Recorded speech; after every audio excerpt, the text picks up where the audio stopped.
일본 히로시마와 시코쿠 사이에 위치한 오쿠노시마 섬. 둘레 약 4.3km의 이 작은 섬의 또 다른 이름은 토끼섬. 섬 안에 사는 천여 마리의 토끼를 만나기 위해 매년 수십만 명의 관광객들이 오쿠노시마 섬을 찾고 있습니다.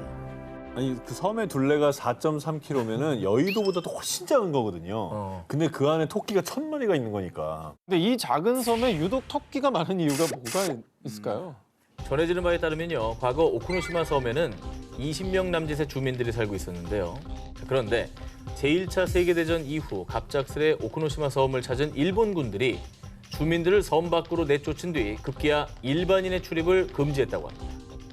아니 굳이 뭐 잘 살고 계신 왜 주민들을 내쫓죠? 여기를 군인들이? 뭔가 비밀 군사 용도로 활용하려고 한 것 같은데요. 대체 그 이유가 뭐냐? 1929년부터 제2차 세계대전이 종전된 1945년까지 오쿠노시마 섬에서는 아주 은밀한 공장이 가동됐는데요. 그 정체는 독가스 제조 공장. 일본군은 제2차 세계대전에서 사용할 독가스를 실험하고 제조할 비밀스러운 장소로 이곳 오쿠노시마 섬을 선택했고요. 16년간 약 6,600톤의 독가스를 제조, 군사 기밀을 지키기 위해서 심지어 당시 지도에서 오쿠노시마 섬을 지우기까지 했습니다. 731 부대 하면서 인체 실험했지. 저런 독가스 쓰지 말아야 될 무기를 만들었지. 참 참혹하네요. 자, 설에 의하면 당시 토끼를 이용한 극악무도한 독가스 동물 실험이 이루어졌다고 하는데요. 그런데 1945년 제2차 세계대전에서 일본이 패망하자 일본군은 공장을 폐쇄한 뒤 섬을 떠나고 당시 살아남은 토끼들이 번식하며 지금의 토끼섬이 됐다고 추정되고 있습니다. 불쌍한 얘기네요, 진짜. 야, 진짜 뭐 썰이고 추정이긴 하지만 이게 사실이라면 토끼섬이 된 이유가 너무나 가슴이 아프네요. 진짜. 그러니까 저 토끼들의 조상들이 독가스 실험에 다 이용당했다라는 그렇죠. 거네요. 혹시 섬에 사는 수많은 토끼가 이 잔혹한 역사의 미스테리를 간직한 비극적인 전쟁의 증거가 아닐까 싶습니다. 아르헨티나의 산부인과 의사 헬무트 그레고르, 파라과이의 알프레도 마이엔, 브라질의 수의사 볼프강 게르하르트. 사는 곳, 직업, 이름도 모두 다르지만 사실 이들은 모두 한 사람이었습니다. 그의 정체는 바로 죽음의 천사 요제프 맹겔레였습니다. 맹겔레는 제2차 세계대전 중 나치 친위대의 장교이자 의사로서 아우슈비츠 강제 수용소에서 유대인을 상대로 끔찍한 인체 실험을 자행한 1급 전범입니다. 진짜 정말 인간이길 포기한 악마 중에 악마라고 저는 생각합니다. 비인간적이죠. 정말 나쁜 사람이죠. 독일의 패망을 직감한 맹겔레는 아우슈비츠를 탈출해 도주했지만 결국 연합군의 포로가 됐습니다. 그런데 말입니다. 당시 맹겔레는 나치 친위대가 아닌 독일 국방군 복장을 하고 가짜 신분증을 제시, 감쪽같이 신분 세탁을 해 연합군을 속였습니다. 이후 그는 고향 바이에른에서 4년간 농부 행세를 했습니다. 잘도 도망쳤죠. 진짜 교활한 거죠. 근데 4년이나 고향에 있었는데 아무도 몰랐던 거예요? 점점 수사망이 좁혀오자 위기를 느낀 맹겔레는 1949년 아르헨티나로 도주. 이번에도 역시 헬무트 그레고르라는 가명으로 여권을 발급해 유능한 산부인과 의사 행세를 했습니다. 대단하다. 교활. 와, 아니 사람을 그렇게 비인간적으로 죽여놓고 저기서 10년 동안 행복하게 살았어요. 근데 어떻게 체포가 안 됐어요? 자, 1960년 이번에는 알프레도 마옌이라는 이름으로 파라과이로 도주. 그 다음엔 우루과이로 도주하며 신출귀몰한 도주 행각을 벌였습니다. 아니 근데 어떻게 그런 정보는 또 알고 미리 도망을 친 거지? 사격의 인맥이 뭐 엄청났겠죠. 진짜 저 악마 같은. 근데 아주 남미에서 그냥 이 나라 저 나라로 아주 잘도 도망 다녔네요. 짜증난다. 1959년 맹겔레가 마지막으로 선택한 도피처는 브라질의 한 마을이었습니다. 그는 볼프강 게르하르트라는 친구의 이름으로 이 마을에 정착했던 것이었습니다. 무려 30여 년간 도피하며 나름 행복한 인생을 산 맹겔레. 그러나 그를 찾아냈을 때 맹겔레는 이미 이 세상 사람이 아니었습니다. 6년 전인 1979년 68세 나이에 수영을 즐기다가 심장마비로 익사한 맹겔레. 너무 편안하게 가신 거 아니에요? 저 사람의 악행을 생각했을 때. 벌을 받았어야 되는데. 근데 이것도 뭐 조작됐다라는 사람들도 있잖아요. 저것도 그러게. 사실이 아니다. 네. 그러니까 일단 죽은 척하면서 딴 데로 또 도피했거나 그럴 가능성도 있잖아요. 저 사람의 있죠, 생각을 있죠. 보면. 있죠. CIA도 같은 생각이었던 것 같습니다. 하지만 무덤 속 유골을 꺼내 DNA 조사를 한 결과 그의 정체는 죽음의 천사 요제프 맹겔레가 맞았습니다. 그러니까 정말 A급 전범이 천수를 누리다가 집에서 편하게 놀다 죽은 게 너무 짜증나요. 와, 근데 어떻게 도망다녔냐. 정말 기가 막혀. 제2차 세계대전 당시인 1944년 7월 31일 오전 8시 30분경 연합군의 프로방스 상륙 작전에 필요한 지도 제작용 항공사진 촬영을 위해 이륙한 정찰기 P-38 라이트닝. 그런데 해당 정찰기가 그 어떤 교신도 없이 감쪽같이 사라지는 사건이 발생. 해당 정찰기 실종 사건에 전 세계가 떠들썩해졌습니다. 그리고 사람들을 더욱 놀라게 한 건 이 조종사의 정체였습니다. 조종사가 누구길래 전 세계가 떠들썩해져요? 자, 이분은 모르는 사람이 없어요. 굉장히 유명한 분이요. 유명합니다. 전쟁 영웅? 일단 힌트를 드리겠습니다. 네. 작가입니다. 해밍웨이, 생텍쥐페리. 생텍쥐베리와 해밍웨이. 생텍쥐베리. 그걸로 가시겠어요? 본인을 안 믿어요? 안 믿어요. 둘 중에 답이 있어요. 생텍쥐베리. 이거 마침 내가 뭐 주려고 그랬는데 진짜지? 뭐 줄 건데? 어? 뭐 줄 건데?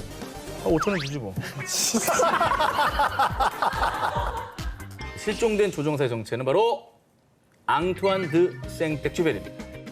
제 원래는 파일럿이었죠. 아셨어요? 네, 전 알고 있었습니다. 오호.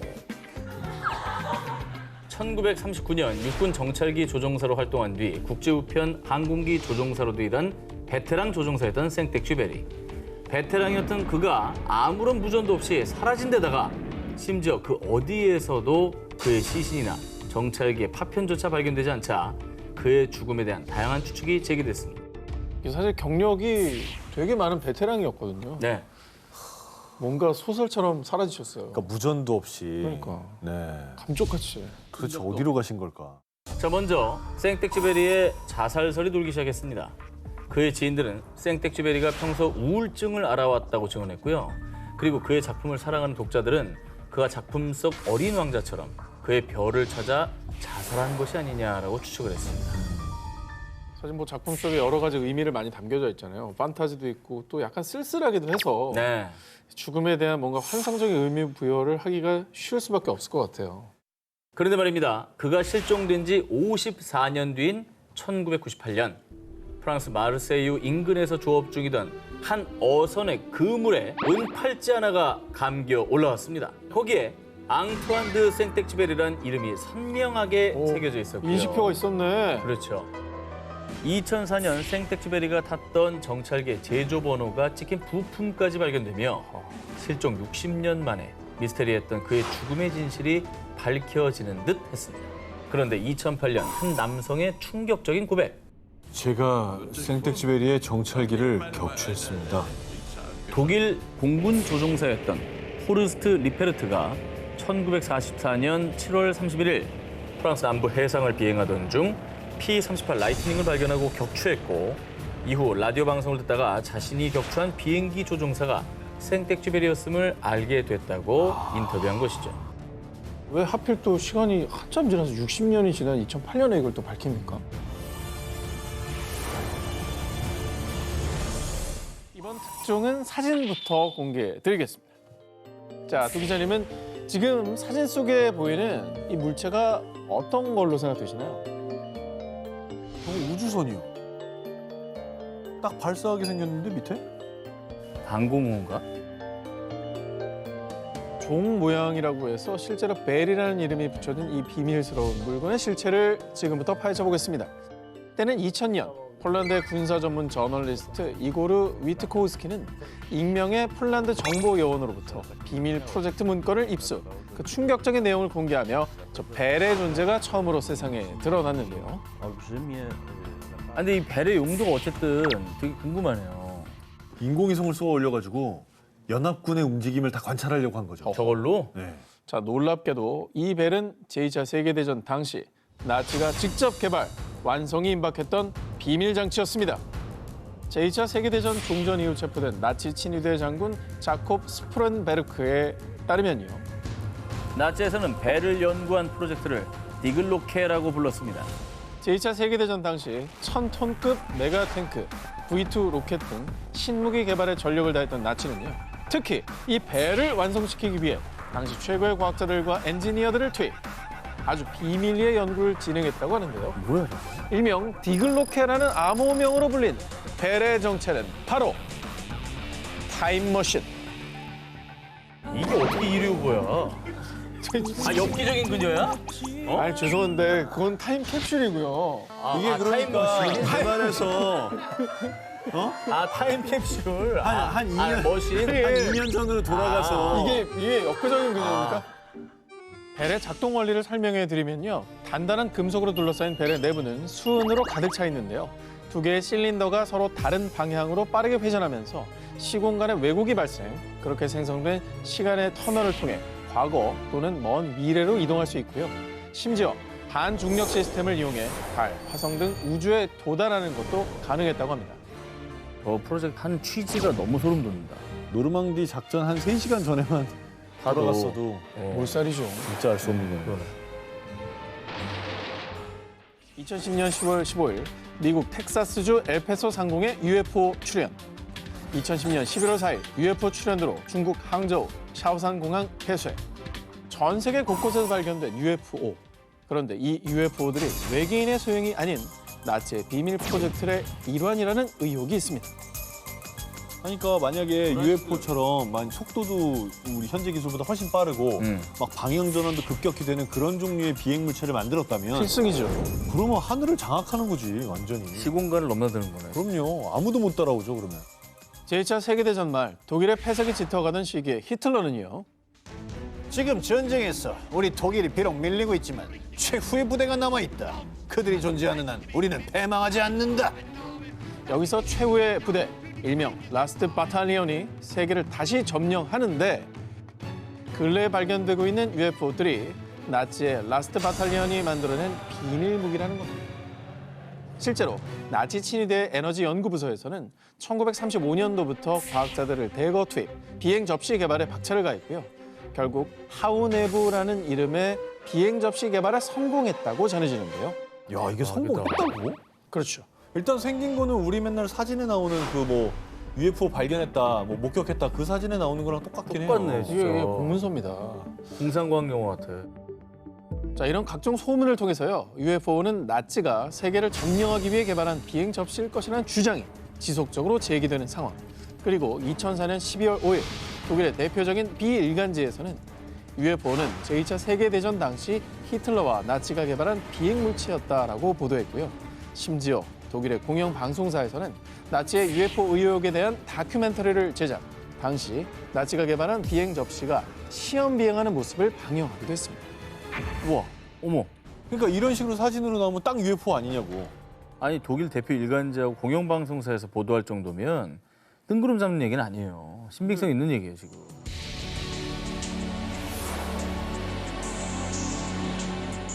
(1968년 6월 15일) 베트남 전쟁 당시 남베트남과 북베트남 사이에 비무장지대를 지나던 미군의 순찰함. 그런데 비행체가 아군을 공격 중. 지원바람, 지원바람. 순찰함은 정체불명의 비행체에게 공격을 받아 침몰했고요. 안타깝게도 5명의 사망자가 발생. 그리고 다음 날 새벽 호주군의 구축함 역시 비무장지대에서 의문의 비행체의 공격을 받았습니다. 침몰한 순찰함을 뒤따르던 두 번째 순찰함에 타고 있던 군인들에 따르면 그날 밤 의문의 비행체가 발견됐고 곧바로 앞서가던 순찰함이 파괴되면서 밝은 빛이 터져나왔어요. 당시 미군은 정체불명의 비행체를 적군의 헬리콥터라고 불렀지만요. 사고 당시 해당 지역에 미군과 호주군의 적군인 베트콩의 헬리콥터가 출격했다거나 아군의 헬리콥터가 비행했다는 보고도 없었습니다. 헬리콥터가 없었다는 얘긴데 그럼 뭐지? 아니 뭐 적군도 아니고 뭐 비행 기록도 없다 그러면 의문의 그 비행체는 있었다잖아요. 그게 뭡니까? 그런데 정말 미스터리한 점은요. 미 공군의 보고서에 따르면 사건 발생 전후로 사고 지점인 비무장지대에서 약 30개의 이상한 불빛의 움직임을 발견. 이 수상한 빛은 6차례나 목격됐는데요. 그런데 이상한 점은 이 빛은 밤에만, 특정 지역에서만 발견됐다는 겁니다. 진짜 외계생물인가? 그리고 베트남 전쟁 당시 군인들의 의문의 불빛과 함께 목격한 비행물체 중 일부는요. 당시 500km 속도의 미군 비행기보다 3배 빠른 속도였다고 하는데요. 그래서 일부 사람들은 의문의 불빛과 정체불명의 비행체에 대해 UFO가 배들을 공격한 거다라고 주장하기도 했습니다. 저거 말고 할 소리가 없다, 진짜.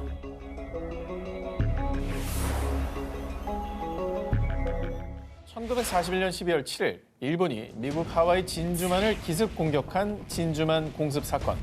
당시 미국은 188대의 항공기가 파괴되고 군인 2,000명 이상이 전사하는 큰 피해를 보았고요.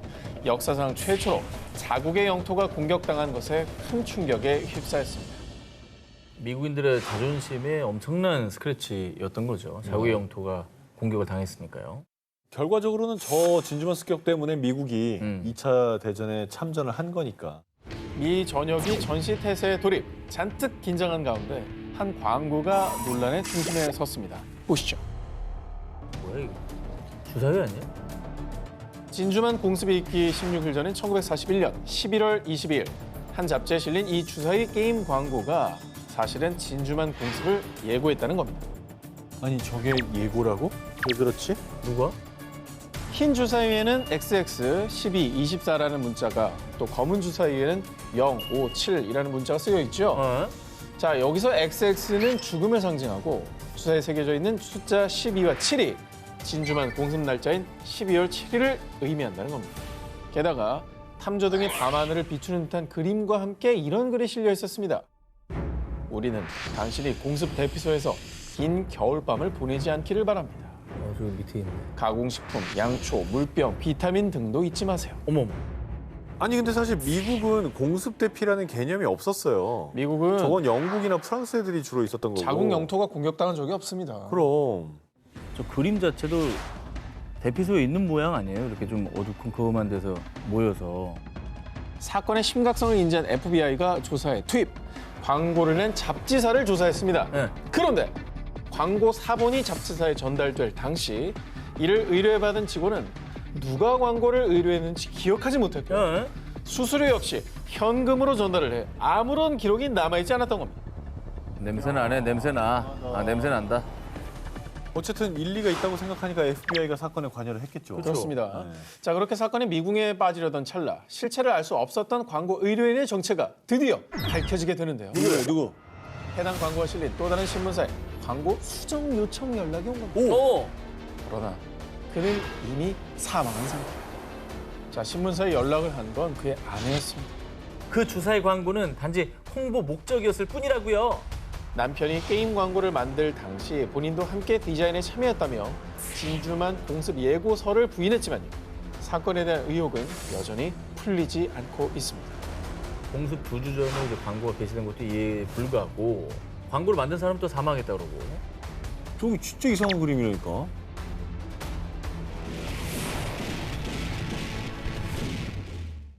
(1951년 6월) 한국 전쟁이 한창이던 당시 북한군이 점령한 강원도 도솔산을 탈환하기 위해 투입된 국군 해병대 제1연대. 하지만 당시 북한군은 2개의 사단으로 병력이 4,200여 명에 달했고요. 북한군이 수많은 지뢰를 매설한 탓에 해병대는 전투에 큰 어려움을 겪었는데요. 북한군과 육탄전이 수시로 벌어지는 긴박한 상황.